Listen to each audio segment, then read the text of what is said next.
నమస్కారం వీవర్స్. విదియ రోజు పురాణ పరమార్థం ఏమిటి? అన్నా చెల్లెళ్ళ భోజనాలని పిలిచే ఈ రోజున యముడు సోదరి ఇంటికి వెళ్ళి ఆమె ఆప్యాయతతో వండిపెట్టిన భోజనాన్ని స్వీకరించి చెల్లిని నిండు నూరేళ్లు పసుపు కుంకుమలతో వర్ధిల్లమని ఆశీర్వదించి కార్యార్థి అయి వెళ్ళి విజయం సాధించాడు. అందుకే దీన్ని యమ ద్వితీయ అని కూడా అంటారు.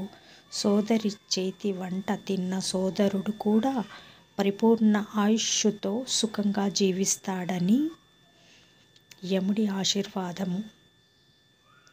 అందుకే ఎన్ని పనులున్నా ప్రతి అన్న సోదరి ఇంటికి వెళ్ళి చెల్లిని, అక్కని పలకరించి భోజనాన్ని చేసి ఆమెకు ఆనందాన్ని కలుగచేస్తాడు. అన్న కానీ తమ్ముడు కానీ చెల్లి దగ్గరికి కానీ అక్క దగ్గరికి కానీ వెళ్ళాలని తలంపు కలిగిన అప్పుడు విదియ రోజు వెళ్ళుట మంచిది. దీపావళి తర్వాత వచ్చే విదియ యమ విదియ అని అంటారని నేను విన్నాను. జై సాయిరామ్.